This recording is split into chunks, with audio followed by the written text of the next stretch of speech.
Barenbaum, author of A Bend in the Stars. And today I have a super, super special guest, one of our founders at Mighty Blaze, Caroline Leavitt.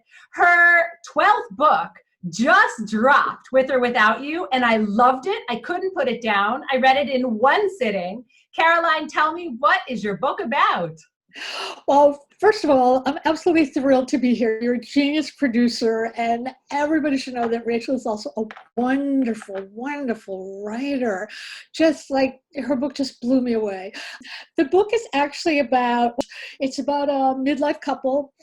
Simon, who was a once famous rock and roller whose shine is now starting to tarnish a little, and Stella, his longtime partner, who's a very practical nurse, and she goes in a coma. And when she wakes up, she has a radically different personality, as well as an astonishing new talent, which sometimes does happen in coma, which gives her the fame that Simon always wanted, and she's not so sure that she does want. So the book is a lot about how we all really contain multitudes and how we all can really change and what we do when our partner changes and we don't. This book is very personal for you because you have also been in a coma. Can you talk about that? Yes. I was in a coma shortly after the birth of my son with a mysterious blood disease, and they didn't know what it was, so they put me in a medical coma for 3 weeks. And they gave me memory blockers because they did not think that I would survive, and they just didn't want me remembering any of the procedures and tests they were doing. I did survive, but what happened is, although my brain was completely blank of everything that happened, anybody who was there with me, my husband, my friends, my family, they were so traumatized, they didn't want to talk about anything. It just upset them so much. So I just said, okay, we'll leave it alone. But so while my mind was blank, my body was not. And I was getting all these terrible post-traumatic shock triggers. I'd smell a certain smell and I'd panic, and it turned out it would be something I had smelled in the hospital. And I knew I had to sort of deal with it. So one of my friends who was a psychiatrist said, the brain doesn't really know the difference. If you tell someone under hypnosis that you're putting a match to their face, their skin's going to blister. And he said, you're a writer, so why don't you write about it? So I wrote this book shortly after the coma. It was about a woman just like me, goes in coma, couldn't remember what happens with her family. And it helped a little, but not enough. So over the years, I just sort of got used to the triggers. And then all of a sudden I began to think, maybe my mistake was writing about somebody who couldn't remember like me. Maybe I need to write about somebody who remembers everything and who's aware of everything. So I created Stella. And as a writer, that when you're writing characters, you're in the zone. You are the character. Their memories are yours. Their feelings are yours.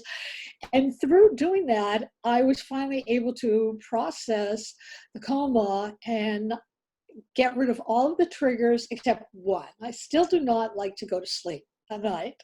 Stella goes into her coma as a nurse, and she comes out and finds this hidden, amazing talent as an artist. Why did you choose art as her talent? I wasn't, when I was researching it, a lot of people came on and they were doing different things. And I was trying to think, well, what would she do? And I didn't want her to be a writer.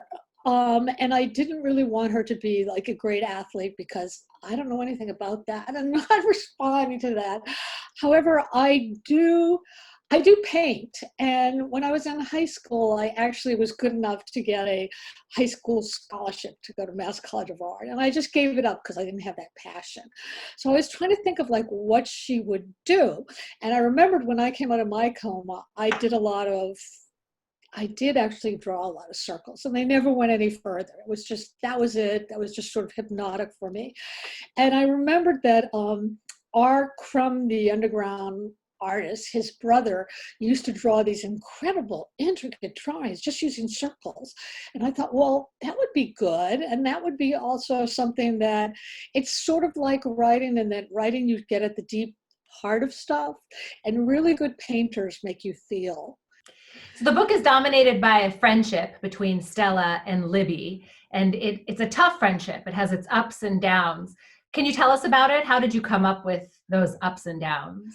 Well, I wanted Stella to have a friend because for me, like, my female friends are really, really important to me. And I wanted Libby to be a doctor because I wanted to talk about some gender issues. I have some friends who are women and they're doctors, and they get a lot of flack the same way that Libby did. And I also wanted there to be a sort of interaction between them. Like, what would you do if your friendship was suddenly changed and the person you loved as a friend was suddenly changed? And even worse, you're starting to have feelings for your friend's partner. And I thought, oh, that's, I always, when I'm running, I always look for questions which have to do with, well, what would I do? And as I was thinking about it, I got really uneasy because I thought, I don't know what I would do. I think most of the time, whenever anything like that ever happened to me, I would always call my friend and say, you know what, I don't know what to do about this. What should I do? And then we would talk it out. And I would always leave. I would always say, okay, I'm not going to have a relationship with anybody else's person. But I thought, what if you you couldn't stop that feeling? And what if that person's relationship wasn't the same as it had been? It sort of has a whole different layer. And that really interested me. And I wanted to see, like, could those two women still stay friends? This is your 12th book, as I mentioned. Congratulations. It's amazing. Thank you. Thank you. How do you publish 12 books? How do you hang in through the ups and downs of a career like that? It was hard. My first novel was a fluke in that I won a writing contest, and all of a sudden I was the flavor of the month, and I was flown everywhere, and I thought, this is great. This is going to be like it every time. And of course it wasn't. My publisher went out of business. I got another publisher. They went out of business. I changed agents. I got a 3-book deal with a major publisher. They did nothing. So the book died. I got another major publisher, 3-book deal again. And you think if they're going to get 3 books from you, they're going to do publicity, but they didn't. So on my last book in the series was my 9th book, Pictures of You. And by then, nobody knew who I was. I mean, absolutely nobody in the literary world had any idea who I was. Nobody was returning my calls. And the editor at the big publisher called me up and said, I'm really sorry, Caroline, but we're not going to publish this novel. And I said, why not? And she said, well, none of us here really think it's special. So I started to cry, and I said, can I make it special? And she said, we really don't think that you can. And I said, well, would you look at something else I wrote? And there was silence, and she said, no, actually, I don't think so. So I hung up the phone and I went to my husband. I said, I don't have a career anymore. I'm going to just sort of write for myself, or maybe I'll self-publish, or, I was like near hysterical. And I called all my women friends, of course, hysterical. And one of them said, you know what? I'm at Algonquin and I have this editor I really like, and I think she might like this. And I said, well, you're welcome to send it, but my career is over. So they sent it to this editor, Andra Miller, and she called me. And I thought, oh, why is she calling me? And she started talking about the book. And I thought, wow, this sounds like a pitch. This is really weird. And I said, listen, I have to stop you. I feel like it's imperative that you know. I mean, I was so dumb. I didn't realize that editors could look up your sales.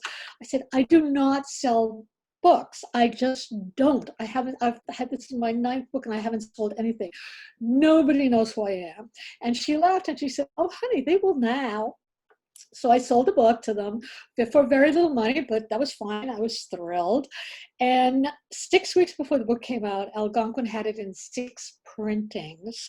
It made the New York Times bestseller list its 2nd week out. It was a Costco Pennies pick. It was on these best of the year lists. And the funniest thing was that the editor who had rejected it, who had said it wasn't special enough, called my agent and said, would Caroline like to come back? And my agent said, no, she's really, really happy with Algonquin. So in a way, it was actually a very good thing to happen, because I have a very different view of success and fame than other people do. I just think of it as, you don't even think about it. It's the work that matters. A writing career is like, it's going to go up, it's going to go down, at least mine will. And who knows what's going to happen. And I know that things can change on a dime, and so I can't really concern myself too much about it. Otherwise, I will need an IV of Klonopin. So that's why I always tell writers when they get depressed, don't give up. Don't I give love up. it. You never know. Right. So that's my next question is, what advice do you have for debut authors? Oh, for debut authors? Well, first of all, I love debut authors as you do. And I you do. such a I love them. tremendous job producing them. And I wish that every debut author would come and talk to me before they go out into the publishing world, because first thing is never give up. Never take things personally. Sometimes people will say no. No does not always mean no. And sometimes even if it does mean no, it's because the person might be in a bad mood, or maybe their job is on the line. Has nothing to do with you. Even though it's a debut, there's a lot of stuff you can do to make some noise around your debut. Social media is really important. Write. This is advice I got from a writer when I was first starting out, and it's brilliant advice. Every week, write a nice letter to an author you admire. Do not ask for anything. Just say, dear so-and-so, I read your book and it just knocked me out, and I just wanted you to know that. If you want, you can say I'm an author too, but do not ask for a blurb or anything. Sign your name. I started doing that, and you will be surprised how many authors just love it, and they write back to you, and they're so grateful. And that's how you build up a writing community. And the writing community will help you. They will bend over backwards for you. Tweet about other writers' books, promote them. We'll do the same for you. Dear Caroline, I absolutely loved your books. I love your advice. I love you as a mentor. Thank you so much for coming on today. I love you too, Rachel. So many copies.